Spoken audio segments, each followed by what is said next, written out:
Hello दोस्तों, स्वागत करता हूं आप सभी का एजुकेशन प्रिज्म के यूट्यूब चैनल पे।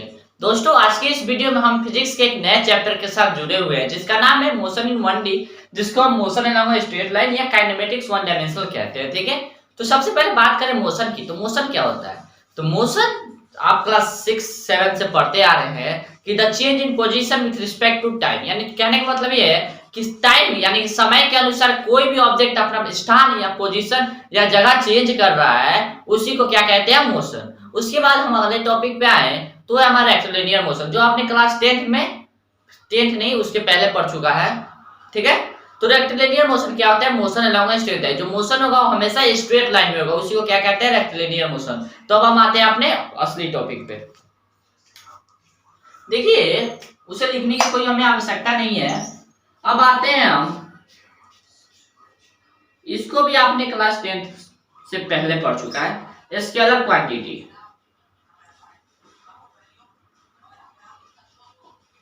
अब ये स्केलर क्वांटिटी क्या होता है? देखिए, स्केलर क्वांटिटी का मतलब होता है कि the quantity which has only magnitude no direction. कहने का मतलब ये है ऐसा कोई भी क्वांटिटी जिसके पास मैग्नीट्यूड है बट डायरेक्शन नहीं है, उसी को क्या कहते हैं? Scalar quantity.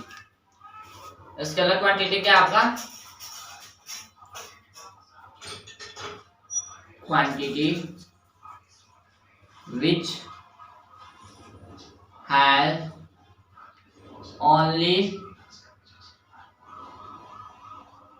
magnitude no direction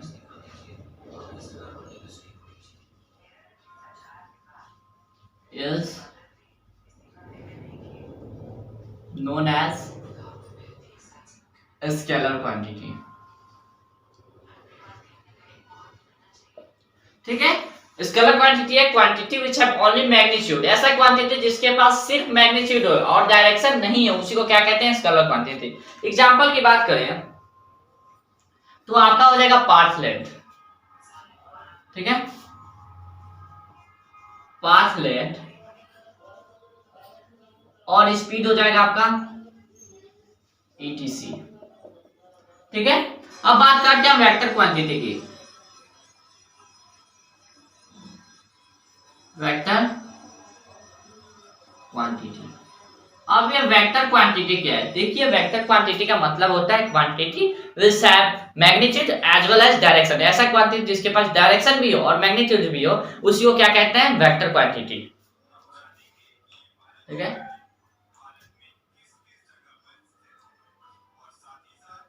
quantity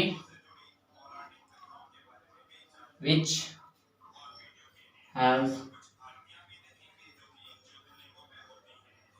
magnitude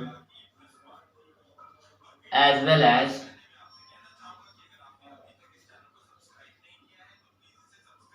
direction is called is known as vector quantity। Quantity जिसके पास मैग्नीट्यूड भी हो और डायरेक्शन भी हो, उसी को क्या कहते हैं? Vector quantity. इसके एग्जांपल की बात करें तो आपका डिस्प्लेसमेंट,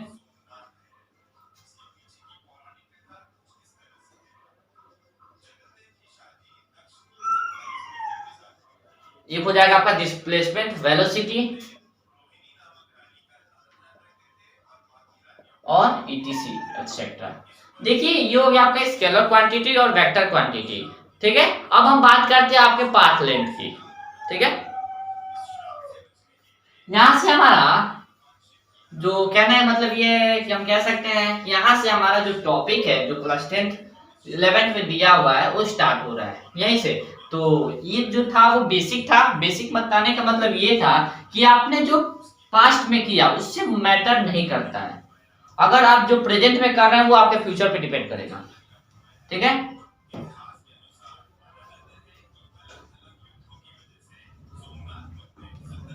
पाथ लेंथ। देखिए, पाथ लेंथ क्या होता है, जिसको हम डिस्टेंस भी कहते हैं। ठीक है, तो पाथ लेंथ क्या होता है? Total length covered by a moving body.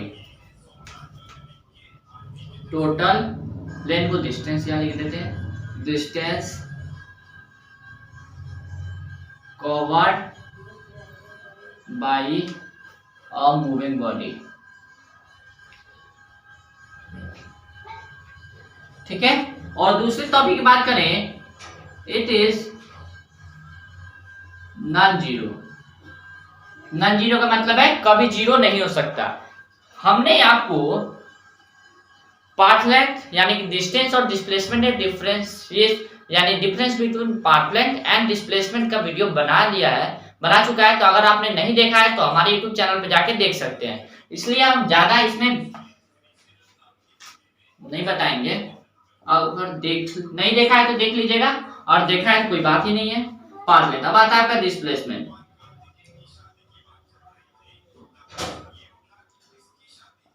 Displacement क्या होता है आपका shortest distance between final position and initial position. Shortest distance between final and initial position. देखिए ये जीरो हो सकता है, it may be zero, it may be zero, ठीक है, इट मे बी जीरो। इसका एग्जांपल बता देते हैं, ठीक है। मान लीजिए ये आपका स्कूल है, ठीक है, और ये आपका होम है। तो स्कूल और होम की डिस्टेंस है 10 किलोमीटर, ठीक है। और आपको स्कूल, घर से स्कूल जाना है और फिर स्कूल से वापस आना है, तो आपसे पूछा जाए कि आपने डिस्प्लेसमेंट कितना कवर किया, तो आप कहिएगा जीरो, क्योंकि जहां हम थे, ठीक है, वहीं पर हम आ गए। अब आते हैं आपके डिस्टेंस की बात कही, तो आप पूरा लेंथ जोड़ दीजिएगा, यानी कि 10 मीटर जाने का, 10 मीटर आने का, तो 20 मीटर आपका हो जाएगा डिस्टेंस। देखिए अब हम बात करते हैं स्पीड की। हम बात करते हैं स्पीड की।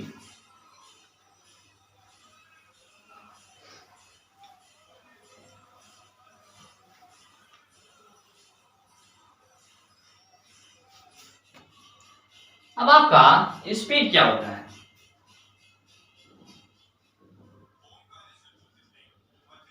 स्पीड का मतलब होता है rate of change of distance with respect to time, यानी कि टाइम के अनुसार जो अपना डिस्टेंस बदल रहा है उसी को क्या कहते हैं? स्पीड।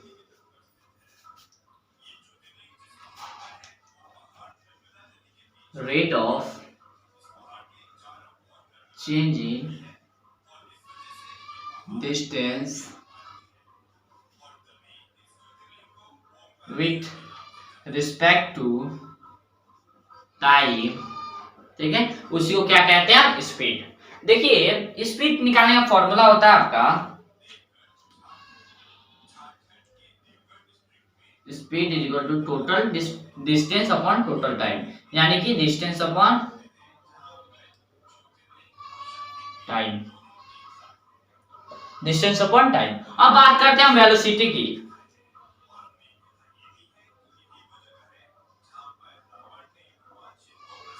स्पीड का मतलब होता है rate of change in distance with respect to time, velocity का मतलब होता है rate of change of displacement with respect to time.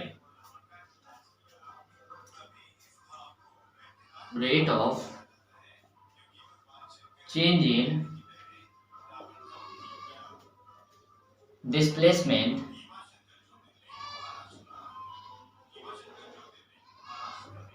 With respect to time, ठीक है, rate of change in displacement with respect to time. अब velocity निकालने का formula क्या होता है? Displacement, total displacement by total time, by time. देखिए ये था आपका बेसिक चीजें। अब हम आते हैं आपका पोजीशन टाइम ग्राफ पे। पोजीशन टाइम ग्राफ से बताने से पहले हम आपको डिस्टेंस टाइम ग्राफ बता दे रहे हैं। देखिए हम आपको बताने वाले हैं distance time graph. Distance time graph से आप स्पीड भी निकाल सकते हैं इजिली, हम आपको निकाल के बताएंगे। देखिए इसमें क्या करना है आपको, हम जानते हैं ग्राफ बनता है 4 क्वाड्रेंट, ठीक है। ये आपका वाई एक्सिस, ये आपका एक्स एक्सिस। एक्स एक्सिस में हमने टाइम लिया, किस में लिया, मिनट में। वाई एक्सिस पे हमने क्या लिया, डिस्टेंस, डिस्टेंस लिया, किस में, किलोमीटर में। सपोज ये हमारा घर है और ये स्कूल है, इसका डिस्टेंस है 4 किलोमीटर। कितना समय लेता है, 40 मिनट, 40 मिनट, ठीक है। तो देखिए इसको बनाएंगे कैसे। सबसे पहले ये हो गया आपका 10, 20, 30 एंड 40 मिनट्स, 1, 2, 3 एंड 4। इसका ग्राफ बनेगा वो कुछ ऐसा बनेगा, ठीक है। इसका ग्राफ बनेगा कुछ ऐसा, यानी कि स्ट्रेट लाइन। और स्ट्रेट लाइन का इक्वेशन आप जानते हैं, y is equal to m x plus सी।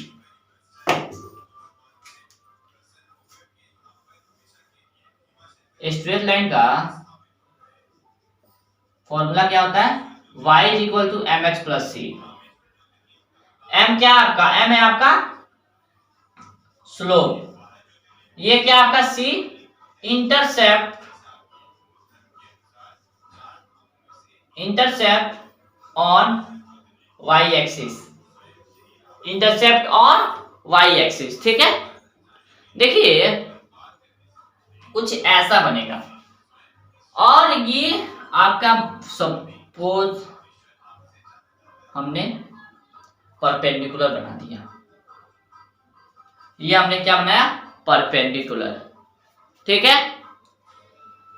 तो अगर हम c को 0 यानी कि कांस्टेंट को 0 करें, if c is equal to 0, then आपका क्या इक्वेशन बनेगा, आपका इक्वेशन बनेगा m is equal to y upon x।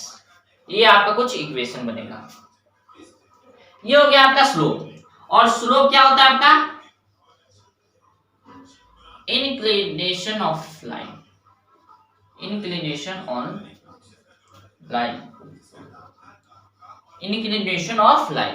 देखिए ये हो गया आपका परपेंडिकुलर, और स्लोप इज इक्वल टू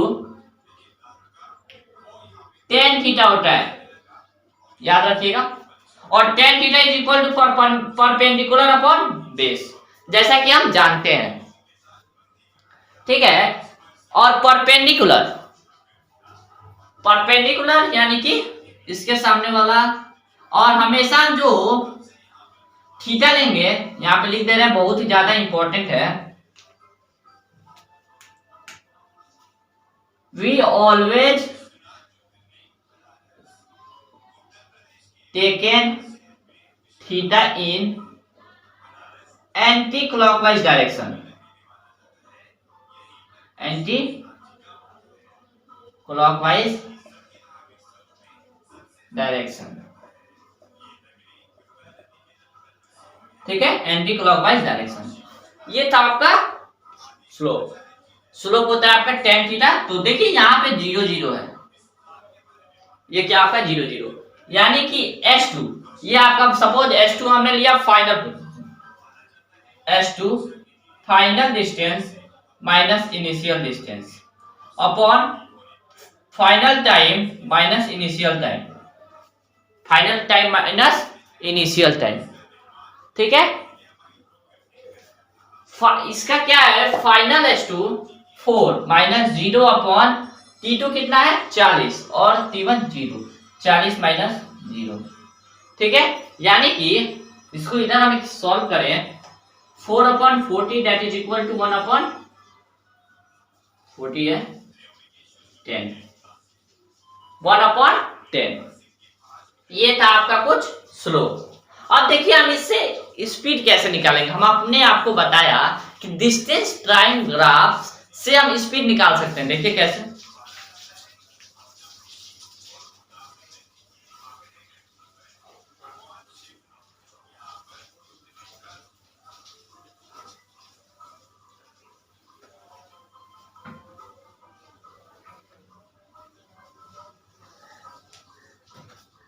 देखिएगा कैसे। देखिए अगर आपने डिफरेंशिएशन और इंटीग्रेशन नहीं पढ़ा है तो हम आप लोगों के लिए कमेंट बॉक्स में बोल दीजिएगा, हम आप लोगों के लिए डिफरेंशिएशन और इंटीग्रेशन के लिए अलग लेक्चर बनाएंगे, ठीक है। Speed is equal to dx upon dt। x क्या आपका डिस्टेंस, x क्या आपका डिस्टेंस और t क्या आपका टाइम। देखिए ये था आपका डिस्टेंस टाइम ग्राफ। अब हम बात करते हैं स्लोप पे कुछ इंपॉर्टेंट चीजें।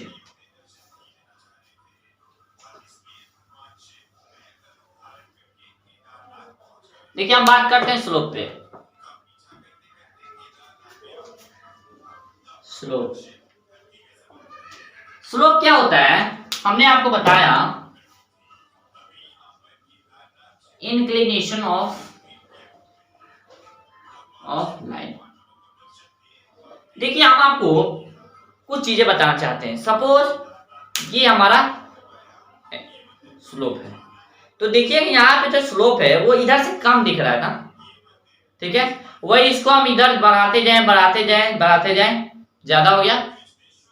फिर इधर करें तो इधर से तो ये कम दिख रहा है, यानी कहने का मतलब ये है कि स्लोप परपेंडिकुलर पे मैक्सिमम होता है। Slope maximum on perpendicular. और जैसा कि हम जानते हैं, ठीक है, slope is equal to tan theta and tan theta is equal to p upon b, ठीक है। ये था आपका कुछ बेसिक चीजें। अगले लेक्चर में हम आपको पोजीशन टाइम ग्राफ बताएंगे। तो till then tata bye bye.